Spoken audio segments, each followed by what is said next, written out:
नया मंत्रिमंडल, जंबो मंत्रिमंडल का गठन कल किया है। मेरे साथ भागीरथ चौधरी हैं, पुराने नेता हैं, उनको भी इस बार जनता की सेवा करने का मौका मिला है। साथ में इस रंग को तो आप पहचानते ही हैं, सीकर से स्वामी सुविधानंद जी हमारे साथ बैठे हुए साथ ही, उनको भी बधाई हो बहुत बहुत। भागीरथ जी, मैं आपको कोई पढ़ रहा था कहीं आज, तो जब आप विधानसभा चुनाव लूज कर गए तो आपने कहा ये हार बड़ी पड़ी, तो मोदी जी ने आपको गले लगाया, उस समय बड़े भावुक हो गए थे आप। देखिए, हाँ, अब अखबार में जो दे दी है वो मैं उसके बारे में कोई कमेंट्स नहीं करना चाहता हूँ मैं। परंतु हमारे देश के यशस्वी प्रधानमंत्री मोदी जी, जिनका नारा है सबका साथ, सबका विकास, सबका विश्वास, सबका प्रयास, मूल मंत्र के आधार पर उन्होंने जो काम किया 10 साल में, वास्तव में नहीं तो पहले इस देश की छवि कुछ अलग थी। कहते थे ये सापेरों का देश है, ये गरीबों का देश है, यहाँ करोड़ों आदमी, लाखों आदमी भूखे सोते हैं और मर जाते हैं। इस तरह की छवि विदेशों में जो विकसित राष्ट्र उनमें थी। परंतु आज भारत पूरी दुनिया में अपने आप में मोदी जी के नेतृत्व में जो इन्होंने विकास किया है, वो छवि तो दूर हुई है। 25 करोड़ से ज़्यादा जनता गरीबी रेखा से बाहर निकली है। और जो 11वें पायदान पे 2014 के पहले ये देश था आर्थिक रूप से, आज 5वें पायदान पे आया। और कल हमारे देश के प्रधानमंत्री और दुनिया के सबसे लोकप्रिय नेता नरेंद्र भाई मोदी जी ने 30 बार प्रधानमंत्री रूप में दायित्व संभाला है। मैं ये कह सकता हूँ कि उनके नेतृत्व में ये देश विकसित राष्ट्र बनेगा, खुशहाल राष्ट्र बनेगा, संपन्न राष्ट्र बनेगा। अब तो आप चूंकि मुख्य धारा में आ गए हैं, आप हिस्सा रहेंगे उन डिसीजन के, जब निर्णय लिए जाएंगे, फैसले लिए जाएंगे देश के लिए, चूंकि आपको अब मंत्रिमंडल में आप हो, क्या लगता है? क्योंकि पीएम मोदी एक बात कह रहे लगातार, आपने एनडीए की जब सर्वदलीय बैठक थी तब भी उन्होंने कहा था कि अभी तो टेलर है, फिल्म बाकी है, यानी कि इस बार डेयरिंग डिसीजन और ज़्यादा लिए जाएंगे। लेकिन विपक्ष एक बात कह रहा है, क्योंकि आप स्पष्ट बहुमत में नहीं है, गठबंधन की सरकार है, तो क्या ये संभव हो पाएगा? देखिए, अब की बार जो तीसरी मोदी जी की सरकार है, ये सबसे मजबूत सरकार साबित होगी। और आपको पता, मोदी जी के जो उनका वर्जन है, उनके जो रोड मैप है, उन्होंने सबसे पहले 100 दिन का रोड मैप तैयार कर लिया है। और उनका विजन यही है कि इस देश को विकसित राष्ट्र बनाना है। इसलिए विपक्ष वाले कुछ भी कहते हैं ना, मैं तो ये कह रहा हूँ कि विपक्ष इतना झूठ और जनता को गुमराह करने का काम करते हैं। जैसे हमारे राजस्थान में पहले और दूसरे चरण में चुनाव हुए थे, उन्होंने एक भ्रम फैलाया आम जनता के अंदर, SC ST OBC का आरक्षण खत्म कर देंगे और संविधान को बदल देंगे, जबकि ऐसा कुछ नहीं है। तो झूठ फैलाकर, झूठ जल्दी से फैलती है, सच है वो देरी से सामने आती है, पर आखिर सच की जीत होती है।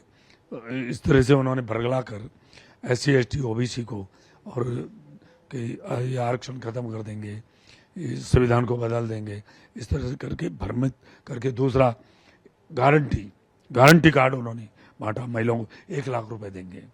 आप खुद ही सोचिए, आज 145 करोड़ की जनसंख्या है हिंदुस्तान में, 70 करोड़ से ज़्यादा मार सकती महिला आज बहन बेटियां इस हिंदुस्तान में हैं।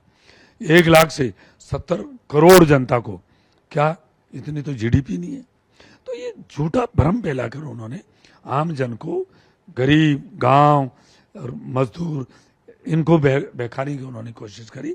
और हम मानते हैं कि हमारी कुछ कमजोरी रही, हम उस बात को आम जनता तक उनको वापस ठीक ढंग से कन्वे नहीं कर पाए। इसलिए राजस्थान में जो 2014 में 25 से 25 सीट आई, 19 में 25 की 25 आई, अब की बार भी कामों के आधार पर हम देखें तो मोदी जी ने 10 साल काम किया है, गरीब को गणेश मानकर काम किया है। और राजस्थान सरकार की मैं बात करूं, 100 दिन का समय मिला, उन्होंने ERC भी लागू करी, उन्होंने किसान सम्मान निधि में 2000 रुपये बढ़ाए, उन्होंने पेट्रोल डीजल के वेट कम किए, गैस सिलेंडर 450 रुपये किया। और तो और है, राजस्थान के युवाओं के साथ 18 से 23 बहुत ज़बरदस्त उनके साथ अन्याय किया गया, उनके भविष्य को अंधकारमय कर दिया पेपर लीक की वजह से। और राजस्थान की सरकार ने उसकी पुख्ता गारंटी करी है, जो भी इसमें दोषी पाए गए उनको जेल के शिकंजे में भेजें, और भी कुछ मछलियां बड़ी रह गई है वो भी जेल के शिकंजे में जाएंगे। तो कहने का मतलब है, हमारी 100 दिन की राजस्थान की सरकार और मोदी जी के जो जन कल्याणकारी कार्य है, गरीब को गणेश मानकर जो उन्होंने काम किए हैं, और कई ऐतिहासिक काम किए, उसके आधार पे अब की बार और कि इन्होंने अब की बार 400 नारा लगाया, तो उन्होंने गलत उसको जनता के बीच में कि इसको संविधान को बदलेंगे, ऐसा करेंगे, भ्रमित करके और इस तरह से कर दिया। पर ये आगे सत्य की जीत होती है, फिर भारतीय जनता पार्टी राजस्थान में तेजी से मजबूत होकर उभरेगी। एक सवाल भगीरथ जी, बिल्कुल एक चूंकि अब आपके सामने और चुनौती आने वाली है, 5 उपचुनाव हैं, इसके बाद जिला परिषद के चुनाव होंगे, पंचायत राज के चुनाव होंगे। आपने जैसा कहा कुछ एक नैरेटिव सेट किया गया, लेकिन कहीं ना कहीं उस नैरेटिव को तोड़ नहीं पाए, चाहे वो आरक्षण को खतरा वाली बात हो, SC ST आरक्षण की बात हो, कई जगह गलत वितरण का आपको खामियाजा मैं इसका बहुत ज़्यादा जिक्र यहाँ यूँ नहीं करूँगा क्योंकि आपकी समीक्षा का विषय है, लेकिन जो चर्चा का विषय बना, आपने एक टिकट गलत दे के चूरू में 5 सीटों पर नुकसान उठा लिया। खैर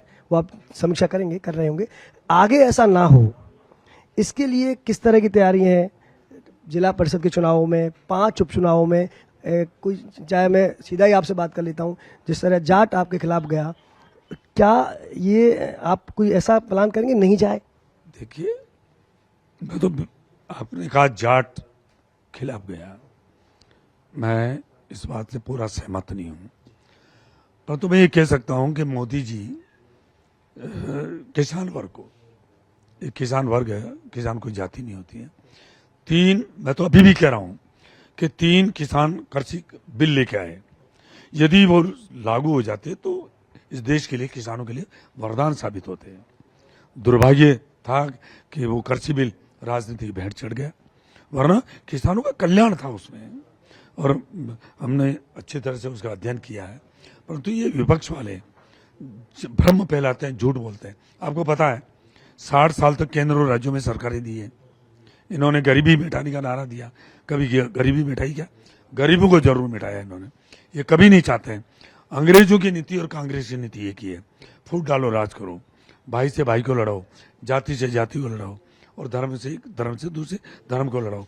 इतना ही नहीं, अंग्रेजों की नीति तो यही थी, इसके 2 कदम ये आगे चलते हैं। ये इनकी नीति है, अनपढ़ अनपढ़ रहना चाहिए, गरीब गरीब रहना चाहिए, ताकि हमारे चंगुल में फंसे रहे, आंख मूंद के हमारे को वोट देते रहे। पर अब जनता जग चुकी है, थोड़ी सी कहीं ना कहीं हमारी खामी रही है। तो हम कह सकते हैं, चाहे पंचायत राज के चुनाव हो, चाहे नगर निकायों के चुनाव हो, चाहे 5 विधानसभा के उपचुनाव हो, सब में हम विजय हासिल करेंगे।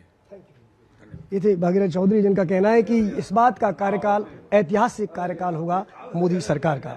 वीडियो जर्नलिस्ट अहमद के साथ लाल सिंह फौजदार, सच बेधड़क, जयपुर।